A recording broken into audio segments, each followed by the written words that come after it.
राधा रमण राधा रमण वृंदावन वारे। राधा रमण राधा रमण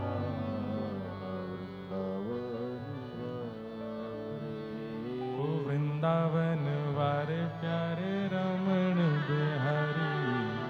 मोटे मोटे नैन आँखी तेरे छिकटारी। वृंदावन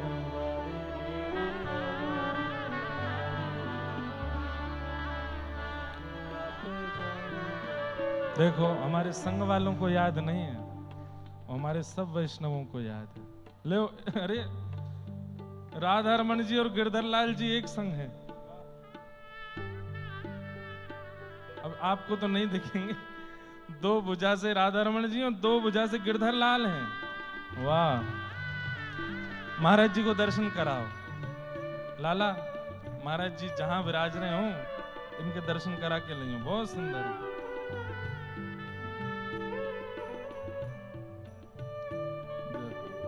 बहुत प्यारे।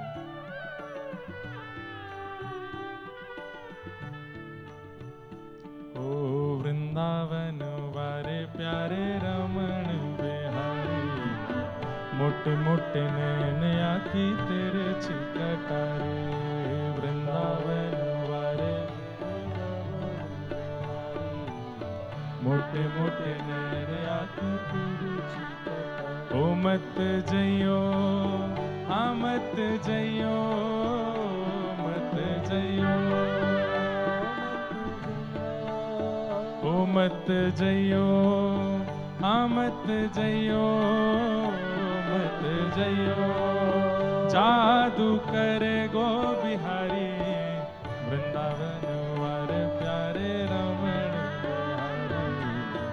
मोटे मोटे नैन आँखी तेरे छिकटारे। वृंदावन वारे प्यारे रमण बिहारी। मोटे मोटे नैन आँखी तेरे। और बंधुओं इस पद की जो अंतिम पंक्ति है ना, वो लाल जी के भाव हैं। श्री गिरधर लाल जी भी बहुत प्रेम करते हैं राधा रमण जी से और प्रतीक्षा कर रहे हैं कि किसी दिन श्री राधा रमण लाल जी और गिरधर लाल जी का मिलन होगा। दोनों एक चारी दिन श्यामा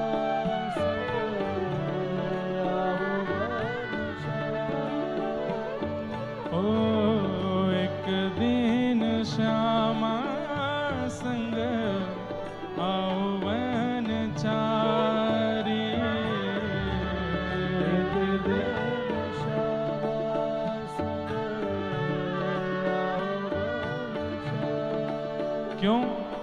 ओ गिरधर लाल जो है बाट तिहारी। गिरधर लाल जो है बाट हो बाट तिहारी। संग मेल संग मेल संग मेल बरसाओ प्रेम रस भारी। राधा रमण राधा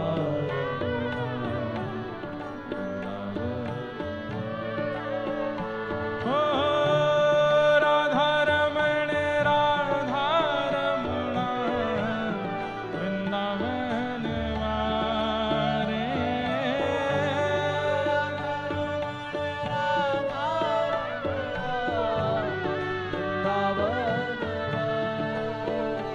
ओ हे नंद नंदन यशोदा दुलारे। आइए यशोदा ओ हे नंद नंदन यशोदा दुलारे। हे नंद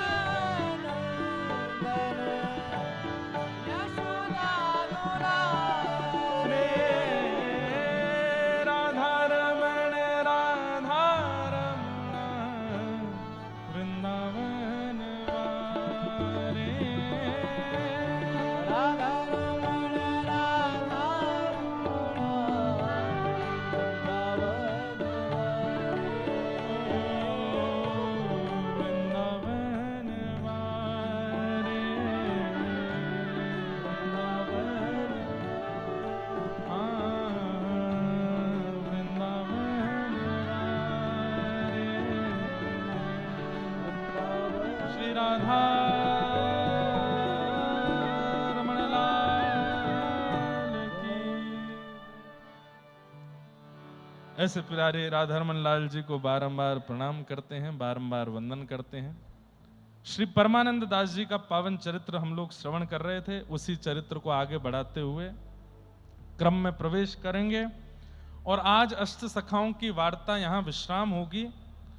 फिर रात्रि में महाराज जी से आज्ञा लेंगे कि शेष 3 दिन 2 भाव हैं, या तो चैतन्य चरितामृत सुनावें, चैतन्य चरित्र सुनावें, और या फिर महाराज जी से आज्ञा लेकर के कुछ और भक्तों के भी भाव मन में हैं, उन चरित्रों को कहने का प्रयास करेंगे। महाराज जी जैसी आज्ञा करेंगे वैसा होगा।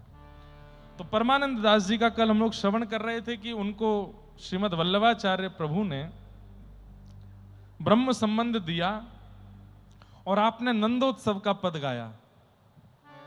हेरी है भैया हो आज नंद लाए के आनंद भर। कल हम लोगों ने खूब उत्सव भी मनाया। और एक बात बता दें, कल 2 तारीख, परसों 3 तारीख, 3 तारीख को यहाँ नंदोत्सव मनाया भी जाएगा। और 3 तारीख को, क्योंकि 4 को कथा विश्राम है और यहाँ नंदोत्सव फिर अच्छे से ही मनेगा। मनता है तो फिर अच्छे से ही मनता है, और अच्छे से कैसे मनता है वो तो जो रुकेंगे उनको पता चलेगा। बस अब ये सोच लीजिएगा कि यहाँ नीचे गोदावरी जी,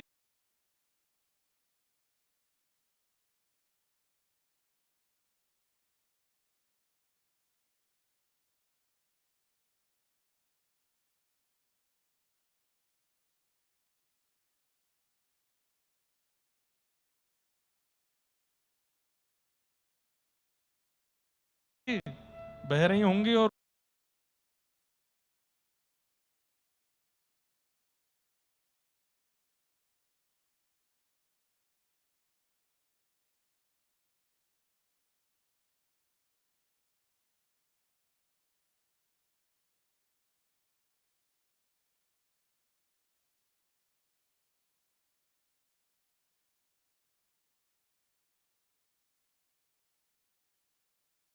नीचे गोदावरी जी बह रही होंगी और ऊपर कम से कम दूध घी दही बह रहा होगा।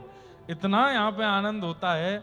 और केवल दूध घी दही नहीं, थोड़ी देर बाद आप जब अपने तन को सूंघेंगे तो लगेगा अरे मौसमी की सुगंध आ रही है। थोड़ी देर बाद इधर से यहाँ अरे तो अंगूर की सी खुशबू आ रही है, कहीं से इत्र की सी, कहां से क्या पड़ेगा कुछ पता नहीं चलेगा। तो हमें तो लग रहा है कि स्थान छोटा पड़ जाएगा, कहाँ करेंगे महाराज जी। बस मैं कह दूं महाराज जी योजना बनाएंगे तो अब देखना योजना कुछ और ही बनेगी फिर। तो यहाँ नंदोत्सव गोपाल काला महाराष्ट्र में होता है, तो गोपाल काला होगा। और कुछ मराठी हमारे कृष्णा जी बैठे हैं, इनसे हम सीख लेंगे थोड़ा। इनके संग में आज भी हमको रात में गाना है, वो मराठी ब्रजभाषा वाला आज भी गाएंगे। तो जो लोग उस रात्रि नहीं बैठ पाए थे आज जरूर बैठ। जो वो जो बांका बांका वाला भजन है वो किनका है? अभंग लकरा लकरा लकरा है? माइक दो भाई, माइक दो। कान एक पाम से लंगड़ा है? जनाबाई का है, वो जनाबाई का है। तो का है, एकनाथ जी का है, एकनाथ जी का। और जो वो है ग्वारियों वाला, गोवाड़ियों वाला, वो संत नामदेव जी का है। नामदेव जी का, हाँ। तो एक नामदेव जी का पद है और एक संत श्री एकनाथ जी का पद है। बहुत बढ़िया है, आप लोग आनंद से झूम उठोगे। इतना बढ़िया हमारे कृष्णा जी मराठी में गाएंगे और हम उसको हिंदी भी नहीं ब्रजभाषा में उसका रूपांतरण। हमारे गोविंद माउली आए कि नहीं? कहाँ है गोविंद काका? बैठे हैं, हाँ वो बैठे। आपने पहले मराठी से उसका हिंदी में रूपांतरण किया और फिर आपके पास बैठ के हम लोगों ने फिर उसका ब्रजभाषा में रूपांतरण किया। अब ये ठाकुर जी की कृपा है कि वो बिल्कुल एग्जैक्ट ताल में, स्वर में, सब में बिल्कुल बैठ गया है। जैसे मानो श्री एकनाथ जी ही ब्रजभाषा में गा रहे हों, जैसे मानो श्री नामदेव जी ही ब्रजभाषा में गा रहे हों, ऐसा उसका बढ़िया निर्माण हुआ है। आज रात्रि में उत्सव होगा। श्री दत्त प्रभु की पालकी के बाद में एकांत यहाँ उत्सव चलेंगे, उसमें सुनाएंगे, सुनिएगा सब लोग। तो परमानंद दास जी, आपने खूब सुंदर नंदोत्सव का पद गाया, खूब प्रसन्न हो गए। तब फिर गुसाई श्रीमद वल्लभाचार्य प्रभु से आपने प्रार्थना की, तो वल्लभाचार्य प्रभु ने कहा कुछ मांगो, हम तुमसे बहुत प्रसन्न है परमानंद दास, कुछ मांगो। तब परमानंद दास जी ने बहुत सुंदर पद गाया है, और ये पद लगभग हर वैष्णव को याद रहना चाहिए, जो ब्रज में निवास नहीं करते उनको।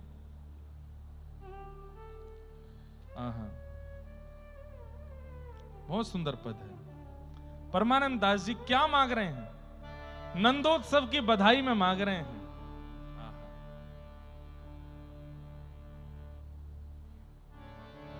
यह मांगू गोपी जनवल्लभ, यह मांगू गोपी जनवल्लभ।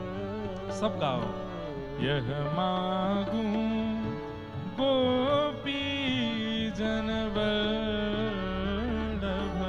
यह मांगू गोपी जनवल्लभ। क्या?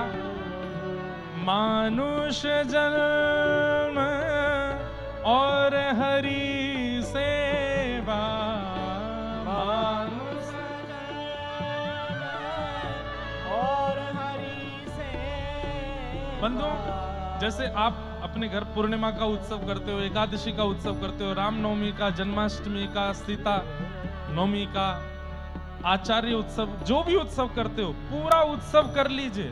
उत्सव के विश्राम में इस पद को गाया कीजिए।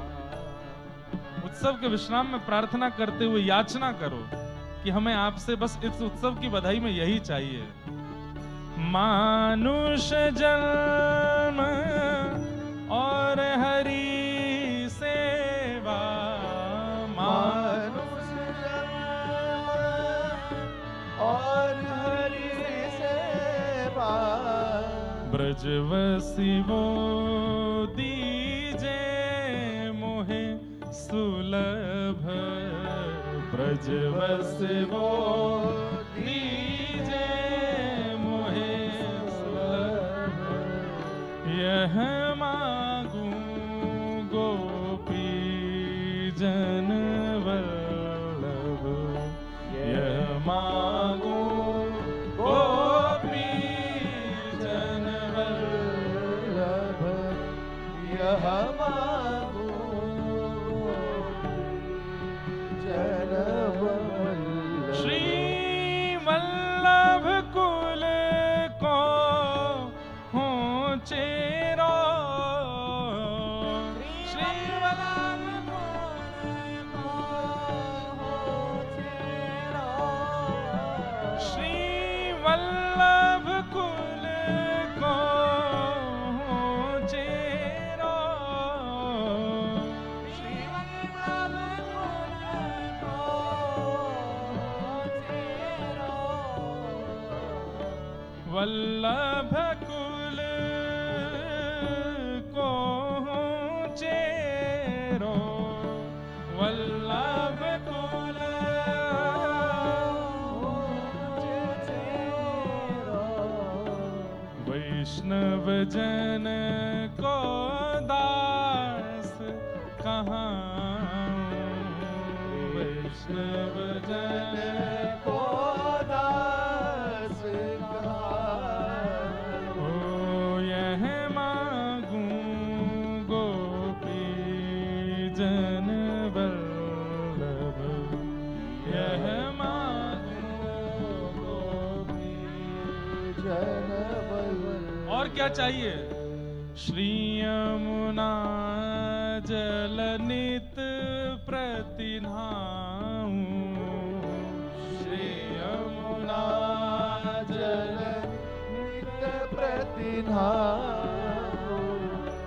मन क्रम वचन कृष्ण गुण गाऊं, मन क्रम वचन कृष्ण श्रीमद् भागवत श्रवण सुनु नित, श्रीमद् भागवत श्रवण सुनु नित, श्रीमद् भागवत श्रवण सुनु नित, श्रीमद् भागवत श्रवण सुनु नित। इन तज चित कहूँ मनत ना लाऊं, इन तज चित कहूँ मनत ना लाऊं। यह मांगो गोपी जन वल्लभ, यह मांगू गोपी जन वल्लभ, यह मांगू गोपी जन वल्लभ, यह मांगू गोपी जन वल्लभ। परमानंद दास यह मागत, परमानंद दास यह मागत। अंतिम बात जो मांगी है ना बहुत सुंदर है। परमानंद दास यह मागत, परमानंद दास यह मागत। क्या? नित निरखूं कबहू ना अघाऊं, नित निरखूं कबहू ना अघाऊं। परमानंद दास यह मागत, नित निरखूं, मैं आपको नित्य देखा करूं लाल जी, और आपको देखने से मेरा मन कभी भरे ना, मेरे नेत्र पलक झपक ना भूल जाए, ऐसी कृपा कर दो मैं आपको नित्य निरखा करूं।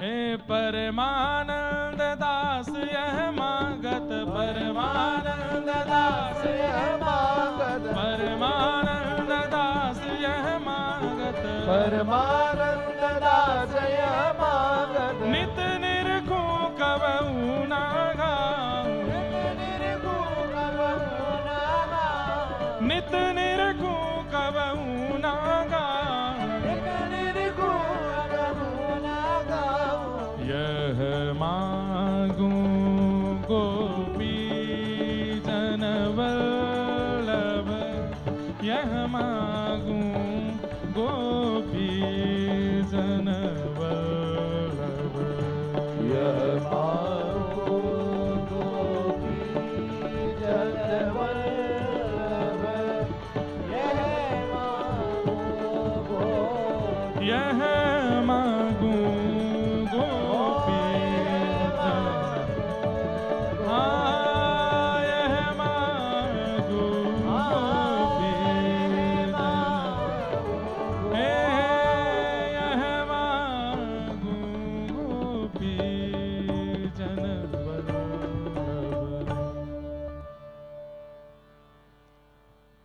9 वस्तु मांगी हैं और 9 परिपूर्ण अंक होता है, 9 से बड़ा कोई अंक नहीं है।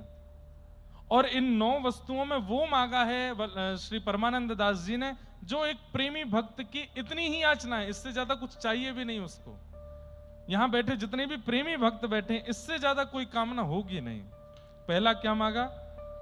मानुष जन्म, मानव देह, क्योंकि नृदेह माध्यम सुलभम सुदुर्लभम प्लवम सुकल्पम गुरुकर्ण धारम मयानुकूलेन नभस्वते ऋतम पुमान भवाब्धिम न तरेत्स आत्मा। सब लोग इधर देखो, ध्यान से सुनो। श्रीमद् भागवत जी के 11 स्कंद में नवयोगेश्वर संवाद में कहते हैं, हमें मानव देह मिला है, हम मानव हैं। ये इस बात का प्रमाण है कि ठाकुर जी ने हमें हमसे उम्मीद करके भेजा है कि तुम अपना उद्धार करके आओगे, अपना कल्याण करके आओगे, इसलिए भगवान ने हमको मानव देह दिया। भाई किसी ने अपनी गाड़ी उधार पर दी है तो इसलिए दी है कि तुम अपने काम से जा रहे हो, वो काम करके आओगे।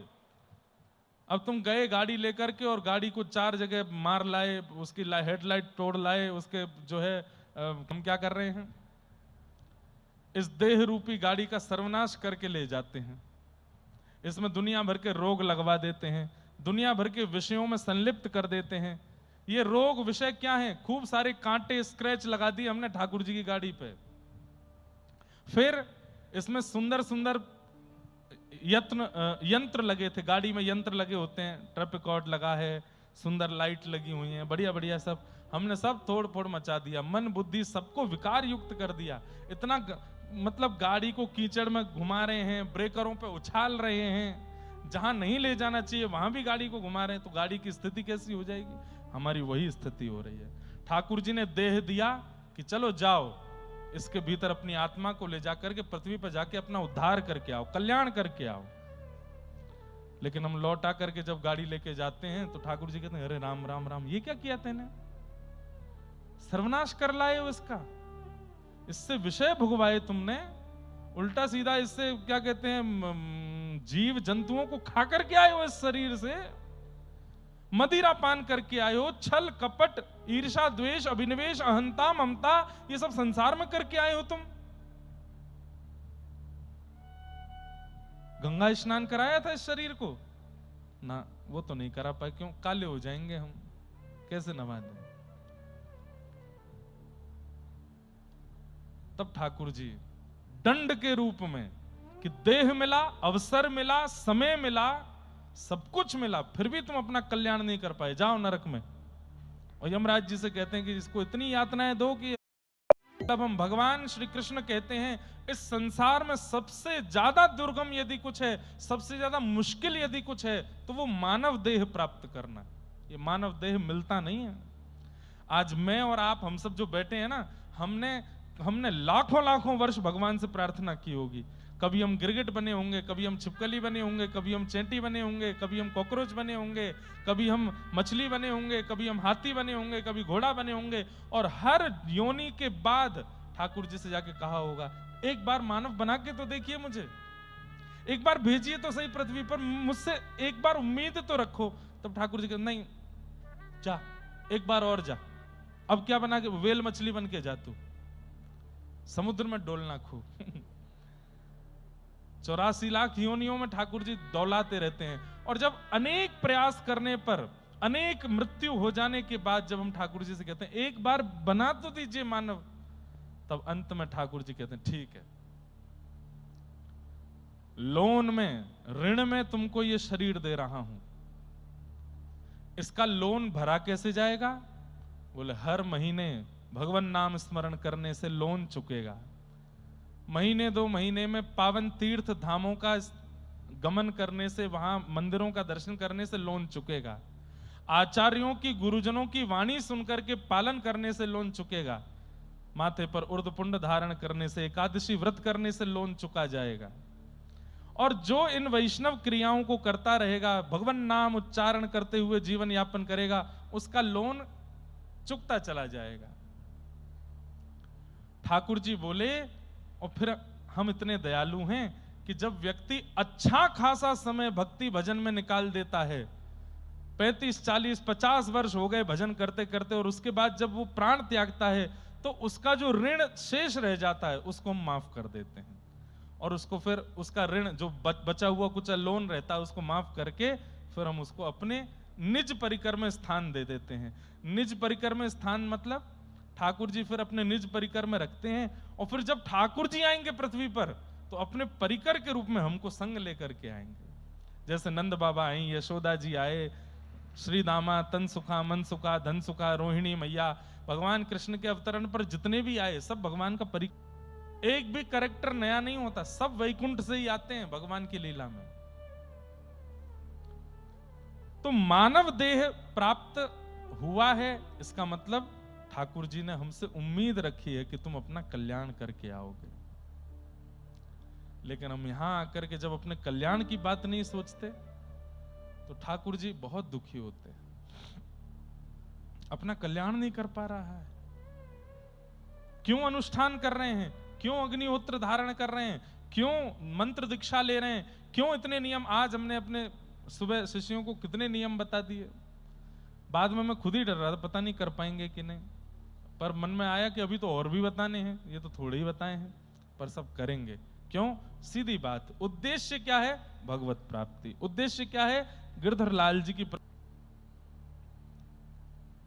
नृदेह माध्यम सुलभम सुदुर्लभम। ठाकुर जी कहते हैं इस संसार में सबसे मुश्किल है मानव शरीर प्राप्त करना, और यदि तुम मानव हो तो अपनी कमर ऐसे थपथपाओ। बोले बेटा बहुत लंबी यात्रा करके ठाकुर जी को बड़ी याचनाओं से मना करके तू मानव बना है। और भगवान कहते हैं मानव बनने के बाद नृदेह माध्यम सुलभम सुदुर्लभम प्लवम सुकल्पम गुरुकर्ण धारम। मानव देह मिल जाने के बाद इस मानव देह से क्या करना है, क्या नहीं करना है, कैसे करना है, कैसे नहीं करना है, इससे कैसे अपना उद्धार करना है, ये बताने वाले सद्गुरु मिल जाएं तो भगवान कहते हैं 4 चांद लग गए। प्लवम सुकल्पम गुरुकर्ण धारम। यदि गुरु रूपी केवट मिल गया है तो संसार रूपी सागर से पार कर देगा। गुरु कैसा हो? बोले जो स्वयं भी भगवत सेवा में लीन रहता हो, स्वयं भी भगवत भाव में रहता हो, स्वयं भी प्रेम भाव में रहता हो, स्वयं भी ज्ञान मार्ग भक्ति मार्ग में निपुण हो, और आपको भी वही भाव देने की प्रयास कर रहा हो, ऐसा गुरु यदि मिल जाए तो भगवान बोले अब तो तुमको कल्याण कराने से कोई रोक ही नहीं सकता। फिर भगवान क्या कहते हैं, जब देह मिलता है उसको एक सद्गुरु मिलते हैं, फिर उसके बाद मैं थोड़ा सा उसका सहायक बन जाता हूं व्यक्ति का। तो भगवान तो कहते आप क्या करते हो? बोले मयानुकूलेन नभस्वतेरितम। मैं अनुकूल हवा बन के बहने लगता हूं। अनुकूल हवा का मतलब क्या होता है? एकादशी है, ध्यान से सुनना, एकादशी है और पूरे दिन आपका अन्न खाने का मन ही नहीं हो रहा है तो समझो ठाकुर जी आपके प्रति अनुकूल हैं। आप दत्त धाम आए हो लेकिन यहां की सब व्यवस्थाओं में भी अति राजी हो, अति प्रसन्न हो, तो मतलब ठाकुर जी अनुकूल हैं। मैंने बहुतों को देखा, कईयों को मैं परखने के लिए कुछ कर भी चुका हूं, लीला ऐसी कि उनको संग लेके आया परिकर के रूप में, विचलित हो गए 3-4 दिन में, महाराज जी अब जा रहे हैं हमसे, अब नहीं रह पा रहे, त्रिकाल स्नान और ये सब कैसे करें, अब देह हमारा एक्सेप्ट नहीं कर पा रहा। समझ आ जाती है कि ठाकुर जी अनुकूल नहीं है इनके लिए। मुक्ति धाम जैसे क्षेत्र, बद्रीनाथ धाम जैसे क्षेत्र, दत्त धाम जैसे क्षेत्रों पर नियमित रूप से रह लेना और मुख पर शिकन ना आने देना, इसका मतलब है कि ठाकुर जी आपके प्रति अनुकूल है, आपके देह को विचलित होने नहीं दे रहे हैं। दोपहर में मैं गंगा जी स्नान करने के लिए जा रहा था। पहले तो मैं नहीं जाता था गाड़ी से, पर हमको बहुत सारे कांटे वांटे लग गए पैर में, इसलिए गाड़ी से जा रहे हैं। तो पहले तो हम यहीं जाते थे नीचे सामने, पर यहाँ भीड़ बहुत रहती तो अब आगे जाते हैं। तो गाड़ी से जा रहा था, तो जब गए तो वहां टेंट लगाए ना, इतनी तेज धूप में इतने सारे बालक अंदर पौड़े थे और मैं देखने का प्रयास कर रहा था कि इनके मुख पर शिकन तो नहीं है।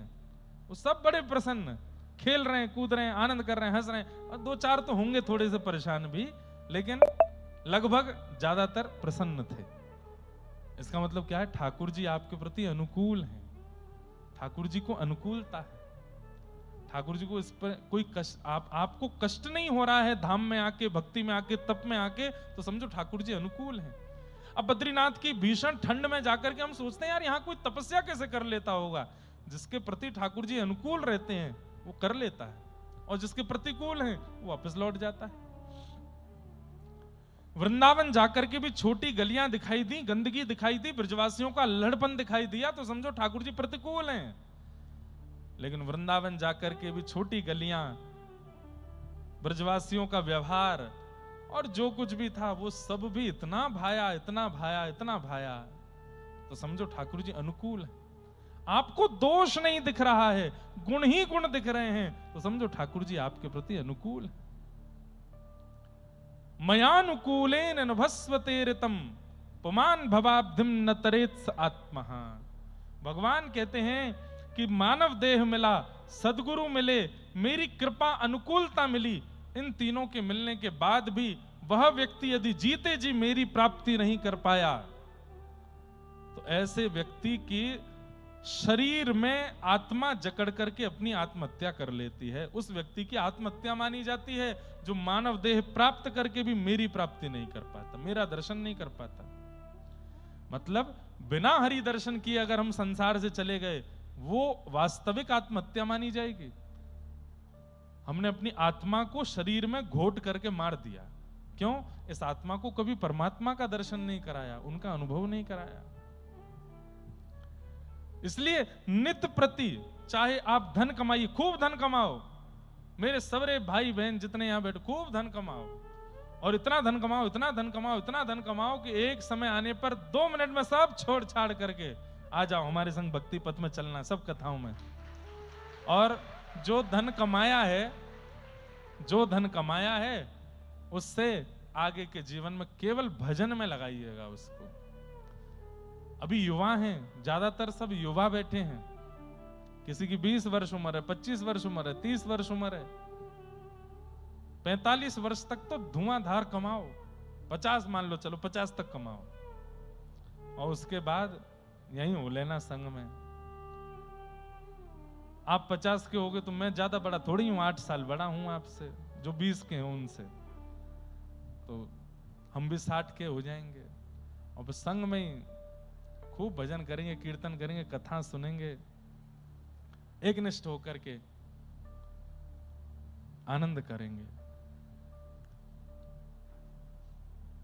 मैं वक्ता बनूं तुम श्रोता बनो, मैं वक्ता बनूं तुम श्रोता बनो, मैं वक्ता बनूं तुम श्रोता बनो, मैं वक्ता बनूं तुम श्रोता बनो, मैं वक्ता बनूं तुम श्रोता बनो, मैं वक्ता बनूं तुम श्रोता बनो।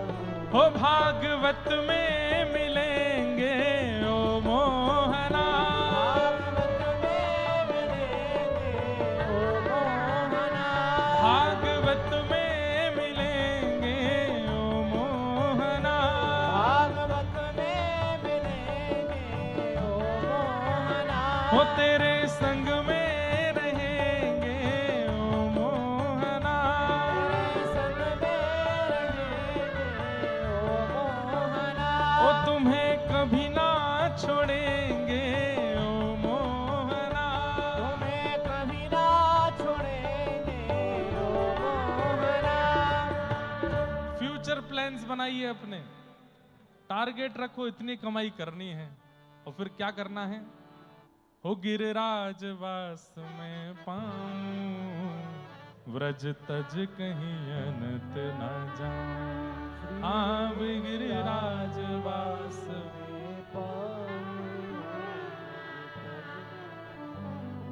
बस ऐसे ही हो जाओ। हम भी इसी प्रयास में लगे हैं, एक बार आएंगे दत्त धाम में, कभी नहीं बोल रहा मैं, इतना ही रहने दो, आऊंगा यहाँ पे कभी, खूब लंबे समय तक रहेंगे, खूब कथा सुनाएंगे, अपना अनुष्ठान भी करेंगे। महाराज जी ने सामर्थ्य दे दी, बस हमको लगना है। तो हमारी महाराज जी से बात हो रखी है, मास कथा तो हम कर चुके, अब अगली हमको अभी व्यस्तता के कारण 15 दिन ही दे पा रहा हूं मैं। महाराज जी बोले अभी चातुर्मास कथा रह गई है आपकी 4 महीने की, चातुर्मास कथा भी करनी है, और फिर उसके बाद संवत्सर कथा भी करनी है। संवत्सर कथा का मतलब 1 साल तक 365 दिन की कथा, और ये भैया यहीं हो सकती है, दुनिया में और कहीं तो नहीं हो पाएगी। दुनिया में पहली बार ऐसे आयोजक यजमान देखे हमने जिन्होंने 3000 आने वाले वैष्णवों के खाने पीने रहने सहने सबकी व्यवस्था की। इतने सारे बालक आए, सबकी व्यवस्था की है, और बिल्कुल कुछ ऐसा नहीं। मेरे पास बार बार सब गुरुजी जन आएंगे, कुछ ऐसे कर दें, ऐसा कर लें, ऐसा। मैंने कहा गुरुजी मुझे तो बाहर सा लग रहा है, मैं बोल देता हूँ सब बालक अपने आप रुक जाएंगे कहीं पे, यहाँ बस सुबह के सत्र में आ जाएंगे। बोले नहीं, दत्त धाम की ओर से सबकी व्यवस्था होगी। सदा दत्त प्रभु से आज हमने आप लोगों को कई वैष्णव वैसे तो यहाँ बहुत लोग आ रहे हैं, पर विशेष रूप से जो बुलाए गए हैं 3 दिन के लिए रामानुज दास और दासी, आप सबका हमने श्री दत्त प्रभु से संबंध भी करा दिया है। अब दत्त धाम आपका घर है, आते जाते रहिएगा। यहाँ पे कभी कभी आ जाया कीजिएगा। और आके क्या करना है, पड़े नहीं रहना है। यहाँ पे आके जो सेवाएं हैं, महाराज जी से पूछना हमें कुछ सेवा बता दीजिए। महाराज जी 2 दिन की छुट्टी थी, सोचे कहाँ जाएं, तो हम यहीं आ गए। कहीं नहीं जाएंगे, गोदावरी त्रिकाल स्नान करेंगे। 2 दिन ही त्रिकाल स्नान करो, मौन रहो, 2 दिन का पूर्ण मौन ले लो, बिल्कुल उठाना ही नहीं, मौन रहना है। महाराज जी से आज्ञा ले लेना और गुरु मंत्र जो प्राप्त हुआ उसका खूब जप करना, दत्त प्रभु की सेवा करना, मार्जन करना, जो भी 2 दिन यहाँ बढ़िया, 1 दिन 2 दिन 3 दिन जब जब अवसर मिले आ जाया करो। महाराज जी खूब प्रेम से आपको स्वीकार करेंगे। तो हम निवेदन कर रहे थे कि मानव देह बहुत मुश्किल से मिलता है बंधुओं, मिल गया है तो शुक्र मनाइए, और इसको प्राप्त करने का जो पूर्ण साफल्य है, भगवत प्राप्ति और अपना कल्याण, वो हमें करना है। तो श्री परमानंद दास जी ने इस पद में 9 वस्तु मांगी। पहला बात मानुष जन्म, और मानुष जन्म के साथ क्या मांगा, और हरि सेवा। दूसरा गिनती करते जाइएगा, मानुष जन्म और हरि सेवा। और तीसरा क्या मांगा, ब्रज वसिवो दीजो मोहे सुलभ, ब्रज का वास। चौथा क्या मांगा, श्री वल्लभ कुल को हूं चेरो। अब इसमें तो वैसे वल्लभ कुल यानी पुष्टि मार्गी है, क्योंकि परमानंद दास जी पुष्टि मार्गी हैं। वल्लभ कुल का मतलब है भगवान श्री वल्लभ हैं, और उनके जो भी कुल हैं, चाहे वो रामानंदी परंपरा हो, रामानुजी परंपरा हो, गौड़िया वैष्णव परंपरा हो, चाहे वो हमारी निम्बार्क परंपरा हो, हरिदासी परंपरा हो, हरिवंशी मानुष जन्म, हरि सेवा, व्रजवसिवो, वल्लभ कुल को चेरो, और वैष्णव जन को दास। भक्तों का, संतों का, वैष्णव जनों का मैं दास रहूं। यमुना जल नित्य प्रति नहाऊं। छठवां मांगा, यमुना जल मेरे को दर्शन और स्मरण और स्नान को प्राप्त हो। 7वां मांगा, मन क्रम वचन कृष्ण गुण गाऊं। मन से, वाणी से और अपने कर्मों से केवल कृष्ण का ही रहूं। और कितने हो गए, 7। 8वां क्या मांगा, श्रीमद् भागवत श्रवण सुनू नित, श्रीमद् भागवत नित्य श्रवण करूं। 8वां ये मांगा। और अंतिम क्या मांगा, परमानंद दास यह मागत नित निरखूं, कब हूं ना अघाऊं। मेरे नेत्र कभी अघाए ना नाथ, कभी कभी भरे ना आपको देखते हुए, देखते रहें, देखते रहें, देखते रहें। आहा, नयन भर देखूं नंद कुमार, नयन भर देखूं नंद, बिन देखे हूँ विवश भई हूँ, बिन देखे विवश भई हूँ। रोम रोम सब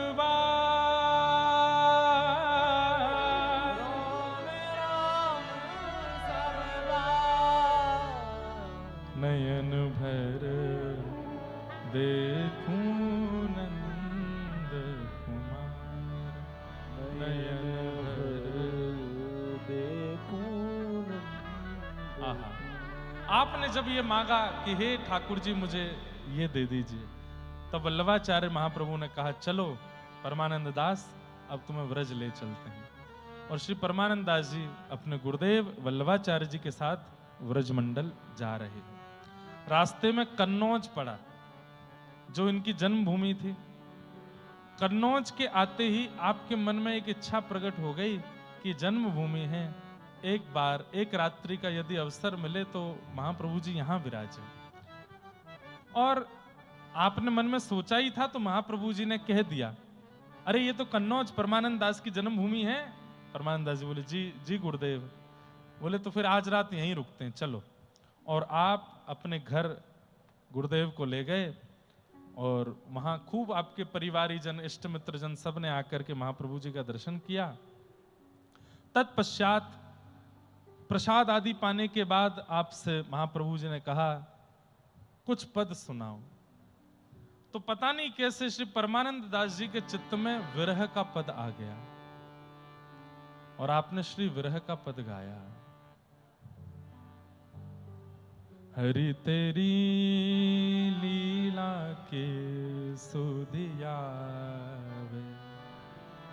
हरि तेरी लीला के सुधि, हरि तेरी लीला के सुधियावे, हरि तेरी लीला के सुध आवे। कमल नयन मनमोहन मूरत, कमल नयन